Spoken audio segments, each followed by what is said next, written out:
Hey everybody, it's me, Angel Benton.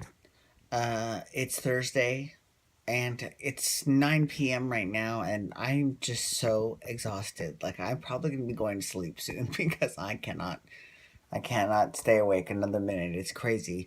But I had just had a really long day at work today, and tomorrow's Friday. It's just been a long week. Nothing crazy, nothing like, oh, I'm so depressed. Not like that. I've had those weeks though, but not this time. But it was just busy. I just did a lot of stuff. So, anyways. Um, so today we're going to be doing a Sudsy recap all about Young and the Restless. So, Young and the Restless, last week, and this is for last week.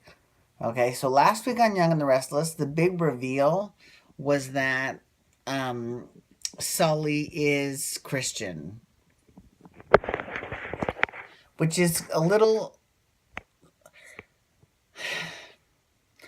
It was good that it came out, and the way that it came out and the way that it was handled was actually not that bad in terms of um like it costs really good acting to come from Joshua Morrow, who plays Nick, and Sharon Case, who plays Sharon, Steve Burton, who plays Dylan, and even Melissa Claire Egan, who plays Chelsea. They all did really good jobs with their scenes. It was really, really great. So, kudos to them for that because that was really wonderful. I didn't say kudos, I said kudos this time. Anyways, but they did a really good thing. The one thing that I have an issue with Young and the Restless lately is that a lot of the not a lot, but a couple of the characters are going what are at least to me, they feel like they're going to extremes. Like I get that Jack is pissed off at Phyllis and he's irritated at Victor. He's always been for the past 30 years. I get all of that. That all makes sense to me, right? But this whole thing with the GC bus, it just seems a little extreme. So I don't know if that, is it just seems like that's a little much to me at least. And then when Nick found out that Sully was actually his son Christian, or who he thinks is his son, we'll get into that in a second. But he went completely off the deep end. And, if he had been in a bad place kind of before today or that day, Halloween, then it would make sense. But he was all fine, hunky dory, smiley Nick, always cracking jokes, and then on Halloween, all of a sudden, he's breaking bottles and throwing things. That's, I mean, it's not 100% out of character because, I mean, he did lose his son, and it was the anniversary and all that. But you would think that's not something that you can just flip on and off like a switch. You think that he would just be like, okay, like I'm gonna gradually get into being, the Hulk. But no, instead he just, something snapped and he became the Hulk. Sharon did a great job though. Um, so because you're a viewer as well as I do because I'm a viewer. That the kid isn't even Nick's. He's Adam's kid, and the only person though, well, no, there's two people that know that.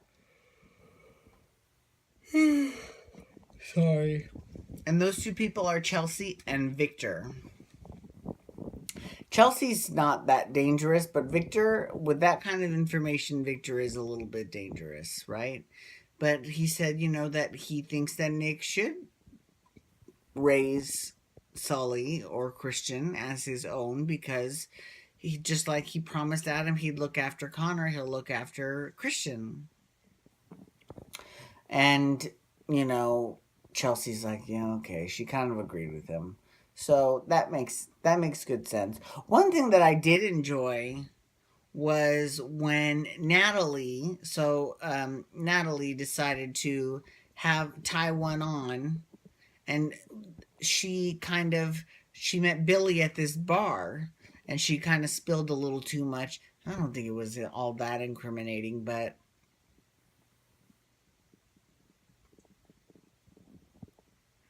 see, I wasn't kidding when I said I'm tired. I am exhausted. Anyways, I enjoy their scenes together. Like I like seeing random people have scenes together because I like seeing chemistry that comes out of nowhere, like Billy and Natalie. I think Natalie might be just the person that helps Billy get through Phyllis and get over Phyllis, right? Um, I enjoy them together a lot. So in this week's Soap Opera Digest, they had an interview with their new executive producer Mal Young, and Mal Young was also the executive producer of Doctor Who. I love me some Doctor Who, and I only started watching the recent, version of Doctor Who, starting with the ninth Doctor, Christopher, whatever number Christopher Eccleston was. I think it was number 9. Yeah, it was. He was the ninth, and David Tennant was the 10th, and Matt Smith was the 11th, and Peter Capaldi's the 12th. So, okay. I love that show. So I was actually very excited when I found out that he was going to be in charge of Young and the Restless. Because the person who had his job before him had carried a lot of baggage. A lot of people are not big fans of hers. And a lot of her storylines, some of them were actually great, but a lot of them were not so good. For example, the Chancellor Mansion, redecorating that was one of the biggest slaps in the face to the people who have been watching for years. So, one of the first things that he did was he changed it back.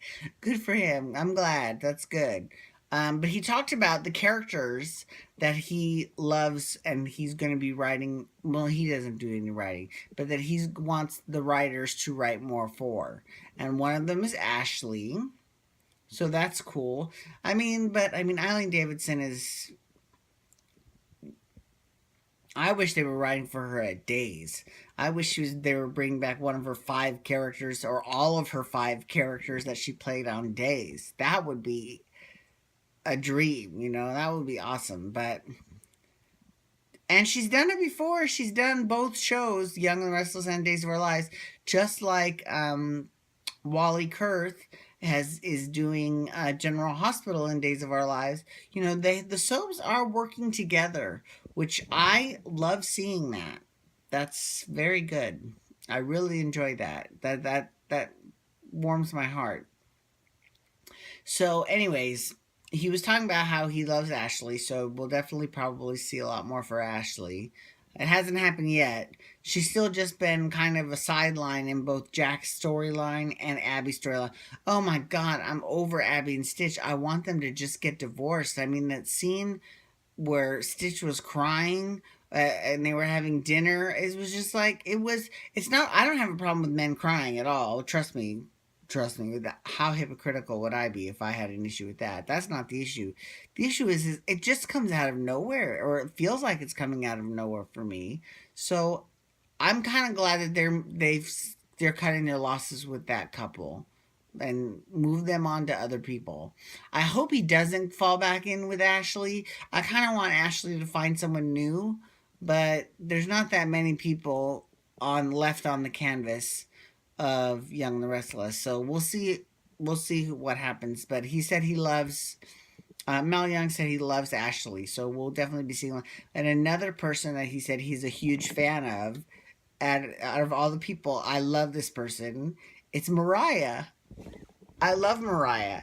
And one of the first things he did was he got Mariah that job at GC Buzz to get her out of the whole Sharon and Dylan story, because that's really the only story. And she kind of had her own story with Kevin, but not really, because Kevin is basically finding his way back to Chloe and she's just on the outside of that.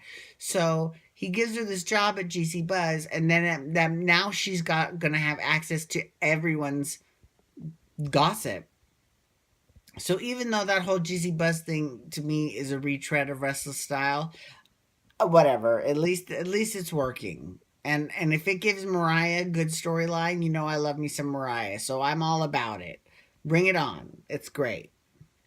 Okay, so anyways, that's all that I have for Young and the Restless today. Thank you so much for tuning in. You can follow me on Twitter at Angel Benton, and you can hashtag YR to talk about Young and the Restless. Next, I'll be doing General Hospital.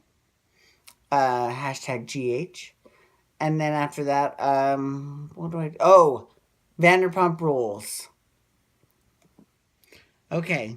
Have a wonderful night. Thank you so much. Wubba wubba wubba.